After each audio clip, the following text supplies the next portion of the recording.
Way back in 2003, Shin Megami Tensei 3 Nocturne was released on PlayStation 2, and it would remain a Sony exclusive, later available digitally on the PlayStation 3 as a PlayStation 2 classic. Out of the mainline Shin Megami Tensei games, Nocturne happens to be the most notable for several reasons. So it only makes sense that it would receive a HD remaster. Further, it would leave its Sony exclusivity by arriving on Nintendo Switch and PC alongside PlayStation 4. Being able to return to this title on modern consoles should entice fans and newcomers alike, and thankfully it holds up incredibly well.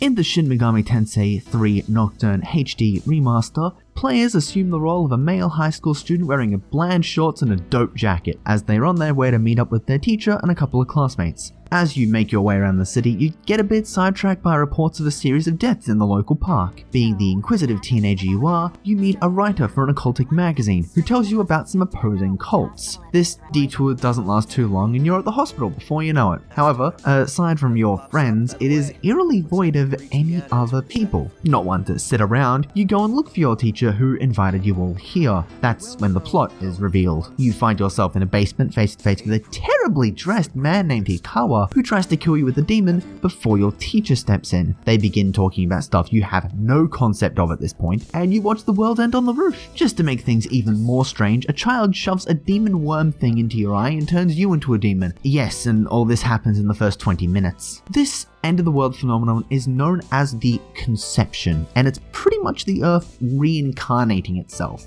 Luckily, Occult Magazine Man is here to help and look at the mystery drums you use as save points whilst you wander around the remnants of the world trying to make sense of things. If navigating the Expanse wasn't enough, you'll also have to fight off the new demonic denizens. Navigating the Expanse is easy enough given that the encounter rate isn't very high and buildings you can interact with will glow a nice faint red. While there aren't any objective markers pointing you where to go, you shouldn't get lost unless you take a very long break. While exploring, you can access a map that creates itself as you go, making the maze-like dungeons easy to navigate. Upon entering an area, you'll be able to wander around in third person, which was new for the series at this point in time as it was just making the jump from 2D to 3D, and it still works here, selling the empty and lonely environments. Despite that info dump of the opening moments, Nocturne is rather minimalist when it comes to a supporting party, which works wonders for the tone as our protagonist has to suffer through most of this experience alone. The HD visuals provide greater detail to the dated dungeon designs,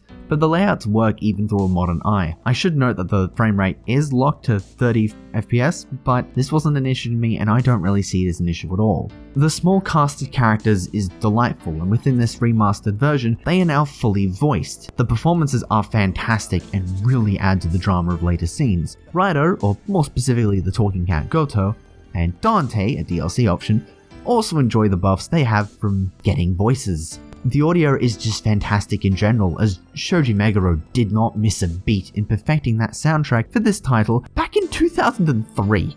Within battles, you'll have up to 3 demons by your side. Nocturne uses the press turn battle system, which means that instead of everyone on your side attacking, you have a certain amount of icons. This icon total matches up with as many party members as you have, and by exploiting weaknesses, you can gain more icons per turn. Or while missing or having your attacks voided will cause you to lose them. Opponents will also use this system, allowing them more attacks if they strike your weaknesses and less if you null them.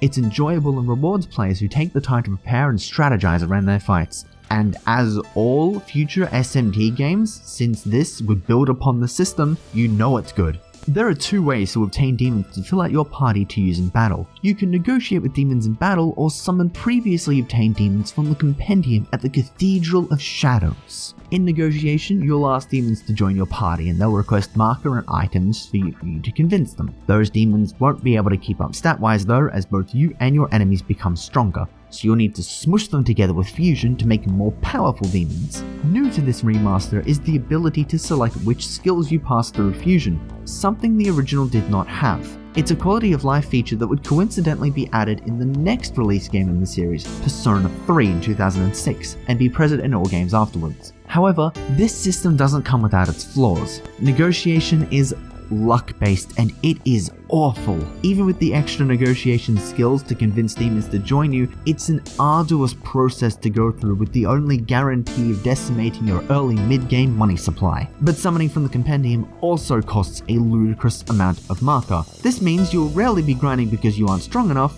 but you'll be grinding money so you can afford the demons to fill out your party. If you can swallow your pride, an extra easy mode that was added does make things easier for an under-equipped party. The Shin Megami Tensei 3 Nocturne HD Remaster is the definitive way to experience this PS2 classic. The updated visuals, voice acting, and quality of life changes make it a must-play for fans both new and returning. There are some heavy and impactful moments of storytelling here that have aged incredibly well, with the only downside being not having enough money to fuse demons for Yakshini or Loki. Noisy Pixel is giving the Shin Megami Tensei 3 Nocturne HD Remaster an 8 out of 10. Thank you guys so much for watching. Noisy Pixel's a group dedicated to bringing you guys the best news, reviews, previews, and more. Please stick around and watch our other content, to keep up with it, because there's so much. Why is the industry like this? Anyway, if you played Nocturne before, which ending did you go for? This is a Shin Megami Tensei game, so you know how there are always multiple endings.